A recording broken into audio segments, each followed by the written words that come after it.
Assalomu alaykum qadrli do'stlar. Biz bugun Jack J8 Pro haqida tanishamiz. Xo'p, bu mashinamiz kimlar uchun? Katta akalarimiz uchun. Nimaga katta akalarimiz uchun? Mashinani vidini o'zlaring bir ko'rib baho berasizlar. Mashinani vidi Tahodan umuman qolishmagan tarzda ishlangan. Bu mashinamizning motori 1.5 turbina motor. 180 ta ot kuchi va 180 taligiga qaramasdan mashinamiz razgoni juda tez. Juda tez. Mashinamizning qulayliklaridan bir katta taraflaridan biri pulti bilan zavat qilsa bo'ladi. Ya'ni pultini shunchaki bir 5 sekundgina bosib turamiz va mashinamiz zavat bo'ladi. Opa. O'zlaring bir ko'rishlaring mumkin. Mashinamizning yana bir eng katta qulayliklaridan tarafi orqasida bagaj ochish sistemasida.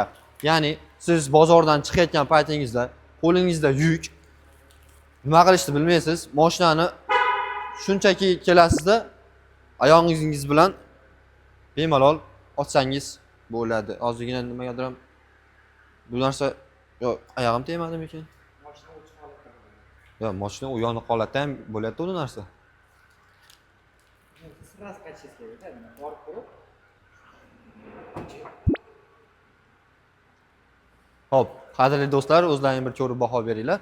Bu endi gradusi salgina kichaytirilgan holatda, ya'ni zavodskiy holatda qilingan. Buni bemalol ko'tarib turib biz sizga upravleniya qilib beramiz. Ham bu yerda qo'l bilan bekitasiz, ya'ni ruchnoy emas demoqchiman. Shunchaki tugmasini bosamiz va o'zi avtomatik tarzda yopiladi. Mashinamizda 360 kamera mavjud. Xo'p, mashinaning ichki saloniga keladigan bo'lsak, mashinamiz yana qulayliklardan tarafi kuzovida. Atsinkovka 20% nержавка ishlatilgan. Ya'ni mashinani qirilgandan so'ng endi xudo ko'rsatmasin bir tosh tegadi, boshqa tegadi. Qirilgan joylar zanglamasligi uchun va chirib ketmasligi uchun qilingan narsa va бескулочёй доступ, слепой zonalar mavjud. Mashinani ichki holatini bitta ko'rasizlar akalar. Mashinaning ruli отдельный tema. Xo'p, mashinamizni bitta barmoq bilan ham boshqarsa bo'ladi. Xo'p, sidinalari keladigan bo'lsak, sidinalari bemalol mexanika emas, ya'ni kachka ishlash shart emas. Bemalol qo'lda ham tevaga ham pastga bemalol boshqarsa bo'ladi. Xo'p, mashinamiz multirul. Bilasizlar, endi bu mashinaga multirul addushi boshqacha bir yarashadi. Xo'p, rulimizda o'zida klimat kontrol, kruz kontrol va balas udrajnilari mavjud. Tabloga birlashib ketgan sensorli monitor. O'zlaring bir ko'ringlar, juda bir boshqacha. Men o'tirgan va oldimdagi sidina juda ham bir sizga mo'shnisi issiqlik beradi. Va bularda korobkalari 3 xil turzda ishlaydi. Ya'ni sport rejimida va eko va sinov rejimlarida. Sport rejimiga qo'yadigan bo'lsangiz, siz haqiqiy 180 ta buqani ko'rgan bo'lasiz. Va eko rejim endi bu odatiy normal rejimlardan bittasi va yangi qo'shilgan sinov rejimi.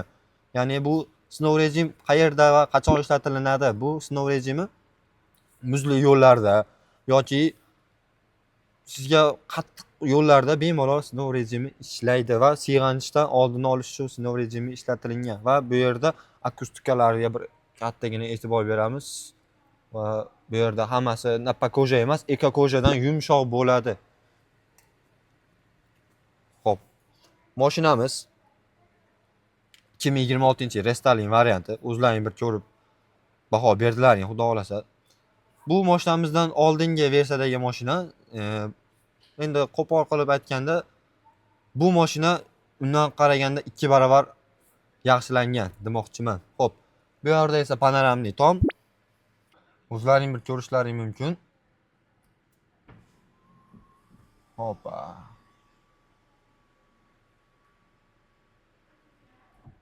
Pardasi ham avtomatik ravishda o'zi yopiladi. Ya'ni qo'lda hech qanaqa o'zi qiynamagan holatda yopilasiz. Va endi adashmayotgan bo'lsam, luk 100% yopilgandan so'ng pardasi yopiladi. Bu mashinamiz juda bir yumshoq. Ya'ni men hozir 1.90 bo'yim bilan o'tiribman. Mashinani hech qanaqa noqulay tarzda narsalar his qilganim yo'q. Ya'ni katta odamlar uchun juda mos keladigan mashina desa ham bo'ladi. Va bu mashinamizning orqasini bir ko'rib o'tiramiz. Hozir oldini ko'rib o'tdik, bemalol o'tiribman va orqasini ham bir ko'rib o'tamiz. Xo'p. Mashinaga o'tirdim. Bu yerdan bemalol to'g'rilasa bo'ladi, ya'ni orqa yoki oldiga. Xo'p, oyog'im tegani yo'q. Sizlarning bir ko'rasizlar. Va bu yerdan o'zlaring bu yoqqa kameraga yaxshi shu bu yoqqa o'tyapman va USB portlari va Type-C portlari orqa passajirlar uchun tashlanib ketilgan. Ya'ni sizda hech qanaqa muammo bo'lmasligi uchun. Endi mavjud bu mashinada toqqa chiqqani juda bir qulay. Biznesmen akalarimiz uchun maylislarga yoki boshqa joylarga borish uchun ham qulay. Endi zaryadga problema bo'lib qolishi mumkin akalarimizda. Bemalol foydalansa bo'ladi va bu yerda deflektorlar o'rnatilgan. Ham konditsionerda, ham pechkani bemalol boshqarsa bo'ladi va bu yerda kichkinagina chiroqchalar bor.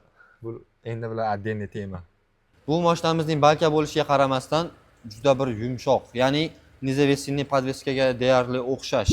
Xo'p, bu mashina balonlari R19 razmerdagi balonlar va bu mashinamiz sizga balka bo'lishiga qat'iy nazar endi juda bir yumshoq, ya'ni Captiva'dan yumshoq, mavjud Tracker'dan yumshoq.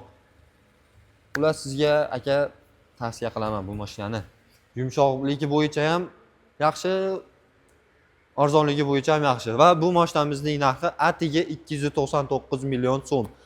Agar siz avtokreditga olmoqchi bo'lsangiz, boshlang'ich atiga 25% bilan avtokreditga qo'lingizga tegadi.